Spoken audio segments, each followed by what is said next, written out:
All right, guys, what's going on? Welcome back to the Everything College Football Podcast. Today, me and Nick here, we do our preview and prediction for Arkansas versus Texas A&M. This one will be contested on Saturday in AT&T Stadium in Arlington, 7 p.m. Eastern Time on ESPN. 2.5-point line in favor of the Aggies. Over/under set at 49.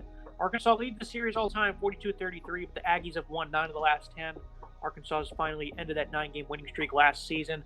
This game, Nick's usually played during the day. Now it's going to be shifting to the nighttime, at least over the last couple of years. I believe it's been a noon contest, so this will be fun, prime time on ESPN. Looking at this Arkansas offense, KJ Jefferson, he's been highly efficient. 70% completion rate, 770 yards passing, 6 touchdowns a pick, 169 on the ground, 3 touchdowns.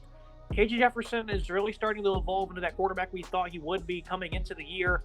He's been very great for this offense, leading them, a very balanced attack for Arkansas. I think this is going to be a unit that really progresses this season.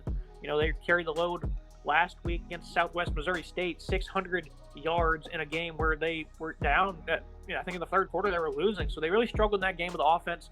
They've been flawless, 4 in all 3 contests. What are your expectations for this offense on Saturday night with Jefferson at the helm? I like KJ Jefferson a lot. He's a really talented quarterback, 770 yards. And that completion percentage really stands out to me. 70.5 through 3 games is a really promising number. He's lacked on the turnovers. He's going to sack a couple of times. The offensive line needs to protect him a little bit better. But I like Jefferson's arm strength. I really like what he can do with his feet as well if necessary. But that arm strength is certainly something to look at. I worried this Arkansas offense might take a step back when they lost their star wide receiver last year, Treylon Burks, to the NFL draft. But now, they had some step-ups from these guys, Matt Landers, Jaden Hasselwood. Both these guys have stepped up, impressively so far. Landers, 14 receptions, 211 yards, 15.1 yards per catch. Hasselwood has 2 TDs already this season, about 12.2 yards per catch and 158 yards receiving for him. Even Trey Knox, we expected Trey Knox to be an impact player at tight end. He's looking good so far, 11 yards per catch, 110 yards and 10 receptions for him, plus the 2 TDs. So I really like what Jefferson has with weapons to work with. As long as the offensive line can protect him and keep him upright, I think he'll continue to have a strong season and use that strong arm, that arm strength to get the ball in there in tight spaces. Trey Knox, he had those 2 touchdowns against Cincinnati. Hazelwood, he's a heck of a blocker downfield. That's why he was such a great fit for this offense. Landers, former Georgia transfer, came over from Toledo where he played last season. So the 2 transfers have been very impactful. And you're really one catching footballs for them. They'd be in some trouble. So, Warren Thompson is yet to get unleashed, but he's a speedster that can, affect you downfield. Right now, 6th on the team in receiving yards. Want to see him get some more production. But right now, I think they're pretty happy with what they're getting. But, coming into the year, I felt like this was the best short yardage running attack in the nation because of all that size. You got, Raheem Sanders, who's having a great start to the year, 227 pounds. You got Jefferson, who has Cam Newton-like size, 6'3", 242. So that's one thing to watch. I think for Texas A&M's defense that you want to keep these guys bottled up, force them outside because they have all that size, which limits the speed a little bit. And I think that's one key for them is to win on the interior. So I think that's gonna be a big challenge for this offensive line. It's really struggled.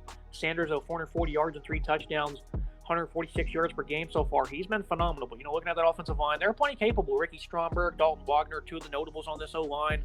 You got some veterans in redshirt juniors, also next to Stromberg there on the interior. And going against an A&M D-line that's not exactly been very productive, but those guys are plenty capable of unleashing, a whole lot of talent and a whole lot of, scariness when it comes to defending the run. So, what do you think this Arkansas offense, is going to do on Saturday? Because the game plan's simple. They're going to want to run the ball. They're going to want to have that balance, and they've done a great job of doing it this year. But are they going to be able to establish it against the A&M defense that's really been good this season?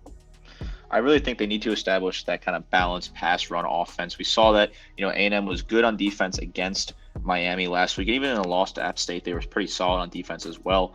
Can that defense hold up against this Arkansas rushing attack? Because Raheem Sanders, he's a solid back. I like the numbers he's producing so far. 3 touchdowns, 6.7 yards per carry. AJ Green, we haven't seen much from him, not many touches, but he's also a bit of a talented back. If they can find that balance, I think Arkansas will find themselves comfortably winning this game. But if they get uncomfortable, I think if you're Arkansas, you don't want to be in a position where you have to be throwing the ball on 1st, 2nd, and 3rd down. That's gonna be the key to the game for me. Is that balance possible for Arkansas's offense? Well, they did it last year against the Aggies, almost 200 rushing, almost 250 passing, and that was a wrecking crew of a D line. 4 or 5 of those starters are now gone, and they were able to have their way with them last year. So I do think that they can certainly do that.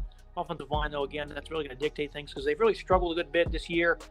But looking at an offense that's really struggled, this A&M one. They're averaging, under 21 points per game, only 315 yards per contest. Mac Johnson takes over under center, and we both thought he should have been the starter right out of the gates. Coming over from LSU, seems to be that guy that Jimbo Fisher can really take as a raw talent and turn him into a star, I would say. He did struggle in his debut, 10 out of 20, 140, a touchdown. The offense doesn't have a pulse one bit. They can't throw the ball. Chemistry's not there, and of course they don't have much experience at pass catchers, so that's not going to make anything easier. And then to make it worse, the running game has just been shockingly poor. Of course they replaced 2 guys on the left side of their offensive line, but they had a handful of guys last year that, like Bryce Foster, Wayne Robinson, Ruben Fathery, these are guys that were making, all conference last year. And it's also still a very young unit, so I guess we can also give them a little bit. They've certainly regressed. These guys are plenty capable, but 107 yards per game for a team that wants to pound the rock is just unacceptable, especially when you have Devon Chain, who has plenty of speed in the backfield. What can A&M do to start establishing some sort of anything on offense? Because they've really just not been able to do much of anything. Doesn't matter who they've played. Doesn't matter if it was Sam Houston State or Miami last. Been that good on offense. Watching this A&M offense against Sam Houston State in week 1, I was really disappointed and underwhelmed with their performance. This is a team they should be beaten by a ton of points. They got some points towards the end, but it was a lot closer than it should have been against Sam Houston State. Of course, then they lose at home to App State. They beat Miami last week. This offense, the switch to Max Johnson is the first step in the right direction for me. Haynes King is just not the quarterback that they thought he was. He did have a good completion percentage in 3 games, 64.7. But he's just not the quarterback they thought he was going to be. 2 interceptions already this season. Max Johnson is clearly the better quarterback to have and the better player that can develop in this offense. Devon Chain is not having the season that we'd hope he would. He's averaging 4.3 yards per carry, 196 yards, 2 touchdowns on 46 carries. You need to see a lot more out of him. I think a lot of it is down to the offensive line. They did replace some talent, and we thought that this offensive line might be a little bit of a struggle, but it's been a lot worse than I think you and I both expected it to be. The pass catchers, the inexperience, we definitely highlighted that in the preseason. We knew that was going to be a problem. Smith is leading the charge with 14 receptions for 259 yards plus 2 touchdowns. But outside of him, there's not a whole lot of catches going around. These guys are dropping balls and just not looking great on offense. And these wide receivers just need to get more experience and get comfortable in the offense. I think it will develop over the season, but it could definitely hurt them in this game. Appalachian State held them to 186 yards of offense, 2 of 8 on third down. They're on the field for 38 plays total. That's just strange, especially when that defense gave up 60-plus points the week UNC. That's just unfathomable, really, how poor they were considering, all the factors here. So offense, the talent is there. Long term, I think for this entire football team, mainly for next year, they're going to be great. But right now, it just seems very gloomy. Anais Smith, obviously, got a lot of speed. I think, against the secondary that we'll get to in a minute, he's going to have a lot of success, but can the O-line protect enough for, Johnson to hit him downfield? Remains to be seen. Evan Stewart, I believe he'll be back for this game. Chase Lane, though, he needs to get more involved. Just the concerns we had coming into the year are really shocking to see how poor they were, because we knew about them, we highlighted them, but to see it coming full circle now, it's kind of shocking. But overall, this A&M offense, they're plenty capable, this O-line, young unit. If they can, start generating the push, they're going to be tough to beat. They get guys like Smith and Stewart downfield, certainly do a lot of good things. We've yet to see it from Jimbo, though, so we'll see what this unit can do against a hog defense, Nick, that, it's kind of a mixed bag here. Jalen Catalon, he's now out for the season. This is not going to help many things, especially since the secondary's been getting flat out handled. Well, coming into the year, one thing I kept harping on was how bad this secondary was, and how, last year they were having 8-man, 9-man drops, and they still couldn't cover guys. If you watch the Alabama tape, for example, that's one of them. They kept dropping a lot of guys, and they're still getting beat. That's bad, so I felt like that was a big part of this defense that was really going to struggle this year, and it has. They're dead last in college football in passing yards allowed. Missouri, whoever they played, the FCS school they played, even had 300-plus yards. So they're getting flamed right now.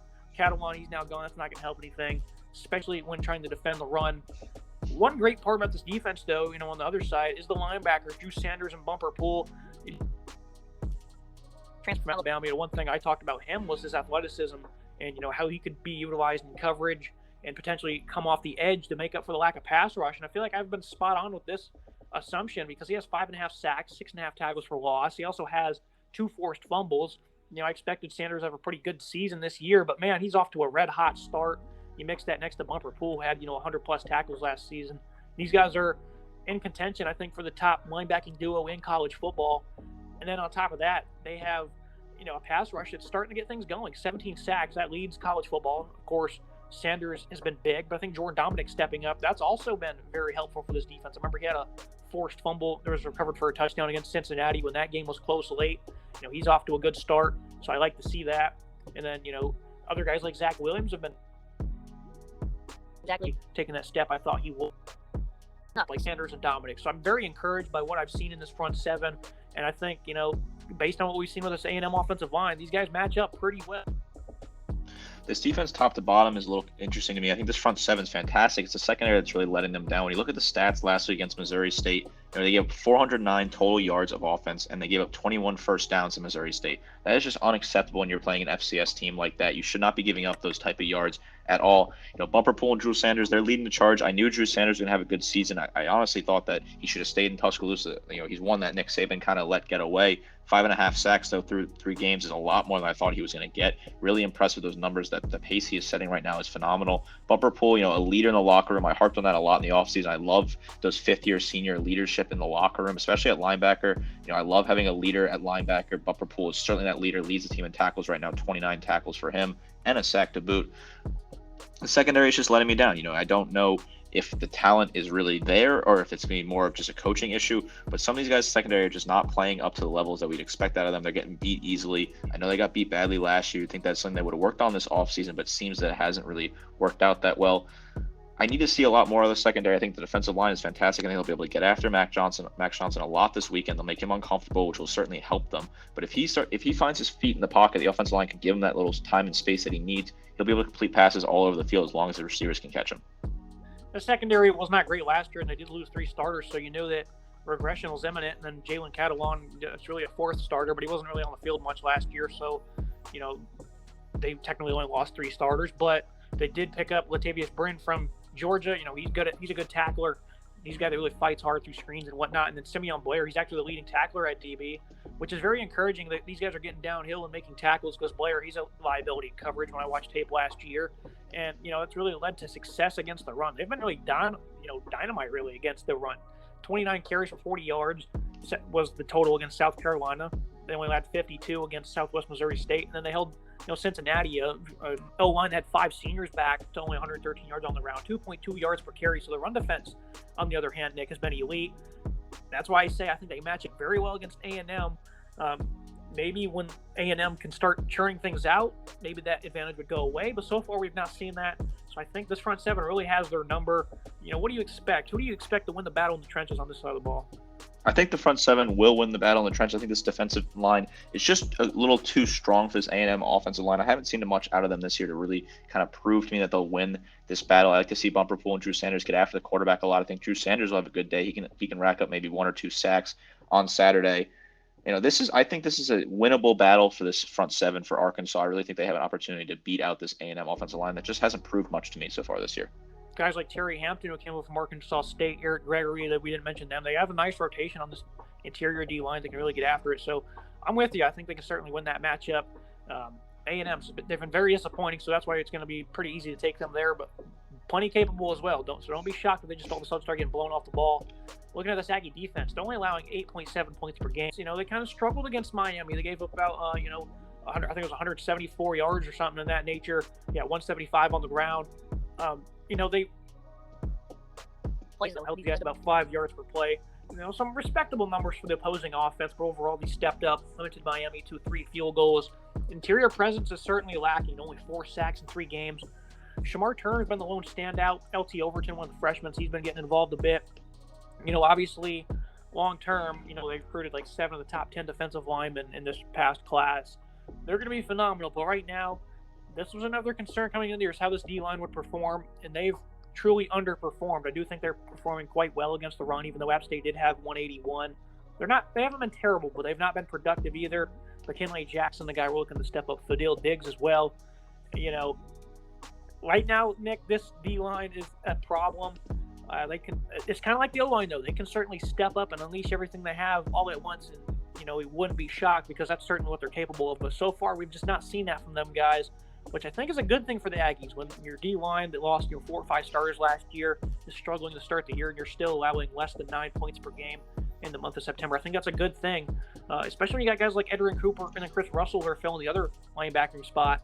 Respectable duo for those guys. So I think when this D-line starts to, do what they're capable of doing, that could give Arkansas some headaches. It's hard to guarantee that on Saturday. What are your expectations for that, though?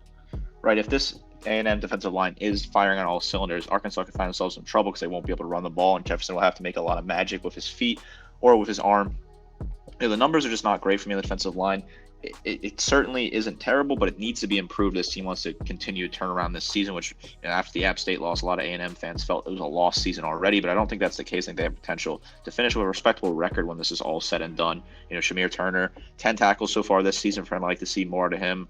Isaiah Reichs as well, 9 tackles. I just need to see more out of this defensive line. I haven't seen the production that I need to see. The secondary has been solid. I actually do think it's been a decent year for the secondary. Antonio Johnson leading the team in tackles with 25 already this season. But the defensive line just hasn't really quite been there for me. And I think that's a huge key. As long as the Arkansas offensive line can kind of turn around and be focused and keep this defensive line in check, KJ Jefferson will have a field day thrown to whoever he wants to throw to. That leads you to the secondary, though. Field day maybe so, but not quite. These guys are loaded with talent. Returns Damani Richardson, who was ejected for targeting some point in the first half of that Miami game. He's going to come back. These guys are only allowing a 50.5% completion rate. They've been, rock solid against the pass. And, I wouldn't say that this is more of a challenge than what Miami had, but I do think these guys match up pretty well because Arkansas, they don't exactly, outside of Warren Thompson, have great speed. They do have some nice size, though, on the outside that can win. The guys like Tyreek Chappelle, they're going to continue to get better. And, Antonio Johnson, he's also one of the nation's best at his position. So I think the secondary, it's still a young unit that's still growing. They're facing a handful of guys who are veterans in that receiving core.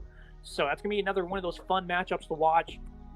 Overall, what are your final thoughts, Nick, on this defense? I think for me, I think they'll perform well against the run. I don't know if they'll be great, but I think they'll do well, and I think they'll be pretty rock solid to the back end. Don't expect many mistakes there. But, I think underneath coverage is going to be a big thing to watch. A 5-man secondary for A&M. How will they perform? I do think that at times it might get tricky if they have to blitz linebackers. Then that opens the door for some of these guys to make plays, and that's going to allow drives to continue. It's going to allow Arkansas to grind down this defense. I think that's one big thing you got to watch out for. Right, if they are sending linebackers that can create a big hole on that team, I think that's really a possibility. If the defensive line is not getting after the ball, I think DJ Durkin will send a couple linebackers. Cooper might have to go after there. He's having a decent season with 18 tackles already. Chris Russell Jr. has 19 as well. They might be sending those guys, and that will create a hole in that middle of the area. And, that could be a whole problem for this team if Arkansas can kind of pick that out and kind of use that to their advantage. I expect the run defense to not be terrible. I think they'll have a solid day. I think Arkansas will struggle to find its footing in the first half, but in the second half, they might come into their own, kind of get comfortable in the game. I think this defense will hold Arkansas to a relatively low amount of points, considering how many points they scored in the first 3 games this season. It's going to be a defensive shootout, a defensive game for me, but I just think that Arkansas has too much of an edge on both sides of the ball. Well, team comparisons, a lot of people might find this shocking because, our A&M's obviously did great things recruiting, but pairing these rosters up right now at this moment in time, Arkansas really has the edge in all these categories. Quarterback, KJ Jefferson, pretty unanimous there. Running back, both starters are great. Dom Johnson, I'm not sure what his status is. I don't really think he's even playing this year. I think he might be hurt. AJ Green, though, has been a solid guy. Devon A-Chain just has not got things going. He's obviously very talented. So both teams have great number one running backs. I'm going to give the Hogs the edge right there. Sanders off to a hot start. Wide receiver, got 2 seniors leading the way for the Hogs, and then another one in Warren Thompson who hasn't got going yet. Trey Knox has been very solid. Outside of Anais Smith, there's not anyone you can really count on for the Aggies. O-line, I think if A&M was much better, like we expected them to be in the preseason, they would have the edge on the O. From a pure talent standpoint, they currently do, but I think the Hogs, despite the inconsistencies, I do love Stromberg and Wagner leading the way, those 2 seniors. So I'm going to give them the edge on the O-line. D-line, I'm going to give it to A&M, even though Arkansas, they've got guys that have been stepping up, and I really want to flip that one, but I do think that from, in terms of deeper depth, the Aggies have that covered. They got plenty of guys that can get on the field. Linebacker, pretty easy choice there. Drew Sanders is very good. Bumper Pool is probably even better. And then defensive secondary, pretty easy there. A&M, they're top 10 right now in pass yards allowed, while our Hogs are dead last. So I think that's pretty good there. Nick, looking at the team comparisons, are you shocked with my selections here, or you think they're pretty on par? think these are pretty on par. A lot of the reasoning is very solid. The linebacker and defense and the secondary, those are two that are super easy to pick. Bumper Pool and Drew Sanders are ridiculous together, and that secondary for A&M is solid, really solid, a lot better than I thought it would be. When I look at the offense, picks, it's a clean sweep for Arkansas. I think that's a very fair assessment because the wide receivers for A&M are just too young and inexperienced to even really have an impact so far. The running back's the only one that I potentially may switch because Devon Achane has so much untapped potential so far this season, but he hasn't produced. So just based off that merit, I think the running back position will go to Arkansas as well. Jefferson's clear ahead of Max Johnson or Hayes King or whoever is at quarterback for A&M on any given day. The offensive line is also a narrow one, but I think Arkansas barely gets a nod just because the A&M offensive line is so disappointing compared to where we thought they'd be. Thing for A&M that kind of shocked me is their running game's been so poor. No one else has been getting on the field. The next highest outside of Achane's 46 carries. The next best touches is from LJ Johnson, only 6 carries. The quarterbacks have both of those guys have more carries than that, but that's the next best from a running back. Only 6 touches in 3 games. That just shows you how poor they've been. They haven't had a chance to rotate because they have not earned that. So, looking at the final thoughts and prediction, I think the keys to the game: pay special attention to Nice Smith for Arkansas because that Arkansas secondary has been very poor this year, and that's a very speedy pass catcher that can just kill you downfield. And I think put the Aggies in third and long. It's really going to benefit you there. And kind of working against you there, with those two things. They obviously go hand in hand, but I like their chances in third and long with their ability to blitz the linebackers and for some of those guys like Jordan Dominic that have been getting home. So I do think special keys. For A&M, find a pulse on offense. Really anything. Get something going. The ball, something to make Jimbo smile just a little bit because obviously nothing's been there one bit. I think collapse the interior on the run game to force those guys out wide because Jefferson and Sanders, they have plenty of size and they'll hurt you on the inside if you let that offensive line take advantage of you. So bounce them outside, make them win with some speed, which I don't think they can do. So I think that's gonna be a good way to slow down this running game. Prediction for me, Nick: Arkansas 20-17 for A&M. I really want to pick the Aggies here because I think that passing attack can really get going here. And I think if this is a dogfight like we expect it to be, then the Aggies can force a turnover or two and really set them up for success.